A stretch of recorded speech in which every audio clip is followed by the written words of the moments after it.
Bien, estimados alumnos, bienvenidos al curso de Ciencia y Tecnología. El día de hoy el tema es tabla periódica.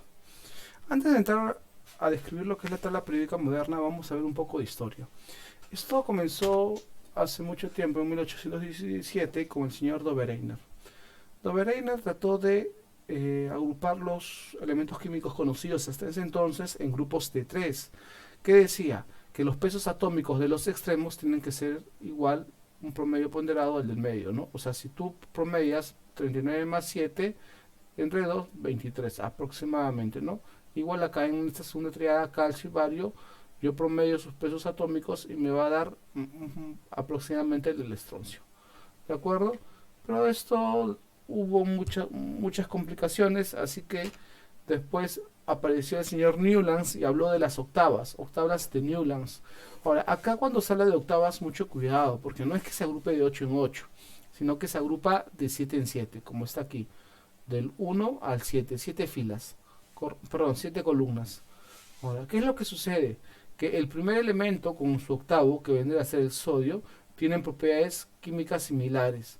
El berilio con su octavo elemento, que vendría a ser el magnesio, propiedades químicas similares, ¿de acuerdo? A eso se llamó ley de octavas. Sin embargo, quedó en el olvido porque después apareció el señor Mendeleev. La tabla periódica en Mendeleev es el primero de hablar de propiedades periódicas, ¿de acuerdo? Hizo un excelente trabajo agrupando los elementos químicos conocidos hasta ese entonces en función de sus pesos atómicos, en función creciente a los pesos atómicos. Y es más, de esta forma él agrupó por familias, ¿no? Comenzó a agrupar acá por familias. Los que pertenecían a la misma columna tenían propiedades químicas similares y pudo predecir la existencia de elementos que hasta ese momento no se habían existido, dejando casilleros para ellos. ¿Ok? Dejó casilleros para ellos en blanco que todavía no habían existido. Recuerda que él agrupó en propiedades periódicas en función al peso atómico. ¿De acuerdo? Después aparece un señor llamado Henry Moseley. ¿Ok?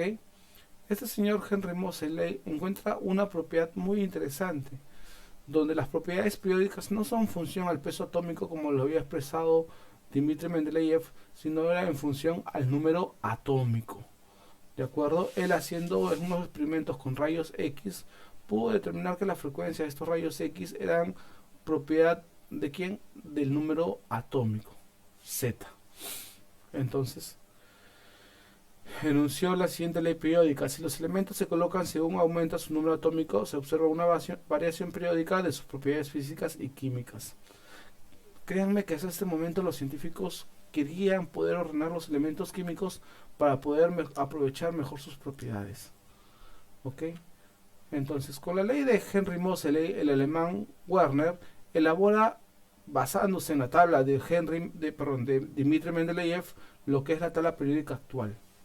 Mira, esta tabla periódica lo he bajado de la UPAC y hasta el día de hoy, estamos en el 2020, mayo del 2020, hay 118 elementos sintetizados. Mira, hasta cuando yo era estudiante había 109. En estos últimos 15, 20 años se han encontrado 9 más.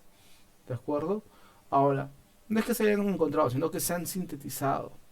Ahora, estos elementos que se van sintetizando, ¿de acuerdo? No son estables, son inestables. Es más, sabemos muy poco de sus propiedades que pueden tener, porque cuando se sintetizan duran muy poco para poder estudiarlos. ¿De acuerdo? Ahora, la tabla periódica actual está dividida en filas, mira, filas y columnas. A las filas se les conoce como periodos, ¿ok? Todos son filas. Según UPAC, la tabla periódica consta de 18 grupos: grupo 1, grupo 2, grupo 3, grupo 4, 5, 6, 7, 8, 9, 10, así hasta llegar al grupo 18, que está formado por los gases nobles, ¿de acuerdo? Sin embargo, antiguamente o de forma clásica se agrupaba en 8 grupos A y 8 grupos B. A los grupos A se le conoce como elementos representativos y a los grupos B como elementos de transición. ¿De acuerdo? Ahora, una característica que tiene estas columnas es que son llamados grupos o familias. Y estos grupos o familias tienen propiedades químicas similares. A excepción del hidrógeno, el hidrógeno no forma esta familia, ¿de acuerdo? Pero esta familia del 1A o solamente uno son los famosos metales alcalinos, los alcalinos. Son muy reactivos, ¿de acuerdo? Son muy electropositivos. Grupo 2 son llamados alcalinos térreos, ¿de acuerdo? Grupo 3 son boroides, grupo 4, 14 por 13 boroides, 14 carbonoides, 15 nitrogenoides, 16 son llamados calcógenos o anfígenos y acá halógenos, ¿de acuerdo? El grupo 18, gases nobles, ¿de acuerdo? Bien, continuemos. Veamos los elementos representativos. Como lo tradicional ya les decía era llamarlos grupo A, 1A, 2A, 3A, 4A, 5A, 6A, 7, 8. Pero este 1A hace referencia a UPAC 1, 2A, 2, 3A, grupo 13, 4A, 14, 5A, 15 y así sucesivamente.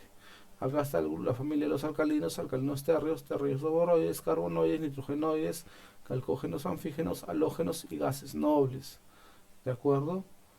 Ya lo habíamos nombrado. Ahora, la configuración electrónica, mira cómo termina. De todos los que son grupo A, ¿de acuerdo? Siempre van a terminar en S o SP, SP, SP, SP, SP, SP. Ahora, si yo sumo los exponentes 1, 1, 2, 2, 3, 13, 4, 14, 5, 15, 16, 17 y 18. ¿Ok? 6 más 2, 8. Ahora, antiguamente esto 6 y 2, 8A, 7A, 6A, 5A, 4A, 3A, 2A. Esto es lo clásico y esto es lo que recomienda UPAC, ¿de acuerdo? Ahora, yo te recomiendo que te aprendas toda esta tabla de los elementos representativos, ¿ok? ¿De acuerdo? Vamos así a los elementos de transición. Elementos representativos, elementos de transición. Esta es la famosa familia del grupo B y se caracterizan por terminar en D. Su configuración electrónica es D. Ahora, acá hay algo que llama la atención, ¿de acuerdo? Si un grupo suma 2 más 1, 3, o sea, esto pertenece al grupo 3B, son los tierras raras, ¿ya? ¿De acuerdo? Todos los que pertenecen al 3B, ¿de acuerdo? Son tierras raras. Acá yo tengo 4B, tengo 5B, 6B, como 6, 5 más 1, así. ¿De acuerdo? Bien, muchachos, acá están las familias. Familia del escandio, familia del titanio, estas son las familias. Y cómo es su configuración electrónica. ¿De acuerdo? Esta es la configuración electrónica con la cual terminan esos elementos de transición.